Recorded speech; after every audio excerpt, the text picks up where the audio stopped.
Hello बच्चों, let's read this question. In this question, comprehension is given.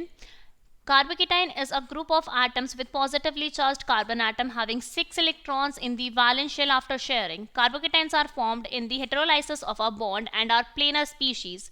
Stability of carboketine is determined by inductive effect, hyperconjugation and resonance effect. Greater the number of contributing structures, more is the stability of carboketine.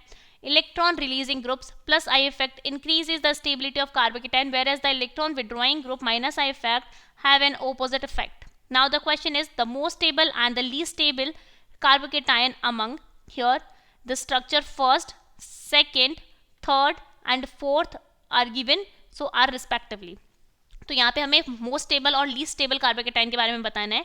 तो comprehension में carbocation बताया हुआ है कि carbocation क्या होता है और उसकी स्टेबिलिटी किस किस के बेसिस पे डिफाइन की जा सकती है. इंडक्टिव इफेक्ट के बेसिस पे, हाइपर कॉन्जुगेशन के बेसिस पे और रेजोनेंस इफेक्ट के बेसिस पे. ठीक है, तो यहाँ पर हम देखते हैं कि जो इलेक्ट्रॉन, सबसे पहली बात तो है कि greater number of contributing structures more is the stability of carbocation. मतलब कि अगर रेजोनेंस प्रेजेंट है और ज्यादा नंबर ऑफ रेजोनेटिंग स्ट्रक्चर बन रही हैं तो वो ज्यादा स्टेबल होता है. उसके अलावा जो प्लस आई ग्रुप्स हैं, that means electron releasing group है, वो कार्बोकेटाइन की स्टेबिलिटी को इंक्रीज करते हैं और जो माइनस आई ग्रुप है, इलेक्ट्रॉन विड्रॉइंग ग्रुप, वो कार्बोकेटाइन की स्टेबिलिटी को डिक्रीज करते हैं. अभी यहाँ पे हमारे पास 4 कार्बोकेटाइन गिवे हैं, तो उनके बेसिस पे पहले हम अपना की कॉन्सेप्ट लिखेंगे कि हम किस बेसिस पे बता सकते हैं कि कौन ज़्यादा स्टेबल होगा, कौन लीस्ट स्टेबल होगा.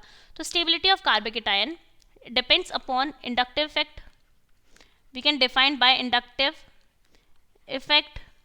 दूसरा हम देख सकते हैं resonance and hyperconjugation. Resonance here, resonance. और थर्ड है हमारे पास हाइपर कॉन्जुगेशन. Hyperconjugation. ठीक है, अभी देखिए क्या हो रहा है कि सबसे पहले हम बताते हैं रेजोनेंस को ज़्यादा प्रेफर करते हैं, रेजोनेंस को. उसके बाद हम बात करते हैं हाइपर कॉन्जुगेशन की, हाइपर कॉन्जुगेशन की. और उसके बाद हम बात करते हैं इंडक्टिव इफेक्ट की, इंडक्टिव इफेक्ट की. ठीक है, तो अब देखिए हमारे पास जो फर्स्ट स्ट्रक्चर है वो कौन सी स्ट्रक्चर है. इसके अंदर है 7 मेंबर्ड रिंग है एक, और 7 मेंबर्ड रिंग के अंदर 3 डबल बॉन्ड प्रेजेंट है और एक पॉजिटिव चार्ज है. मतलब डीलोकलाइजेशन कंप्लीट है. और नंबर ऑफ पाई इलेक्ट्रॉन है, नंबर ऑफ पाई इलेक्ट्रॉन है 6 पाई इलेक्ट्रॉन. 6 पाई इलेक्ट्रॉन का मतलब है ये एरोमेटिक कंपाउंड है, और aromatic compound most stable compound होते हैं. नाउ इसकी बात करेंगे तो ये एक अलाइलिक कंपाउंड है. सेकेंड वाला अलाइलिक है, रेजोनेंस स्टेबलाइज्ड है, रेजोनेंस स्टेबलाइज्ड है. और जो थर्ड वाला है वो भी रेजोनेंस स्टेबलाइज्ड है, इसको फिनाइलिक बोलेंगे. तो रेजोनेंस यहाँ भी प्रेजेंट है, लेकिन ज़्यादा रेजोनेंस स्ट्रक्चर बनेगी. यहाँ पर 5 और यहाँ पर 3, सॉरी यहाँ पर सिर्फ 2 रेजोनेटिंग स्ट्रक्चर्स बनती हैं. और अगर हम इसको देखेंगे तो ये सिर्फ इंडक्टिव इफेक्ट है यहाँ पर.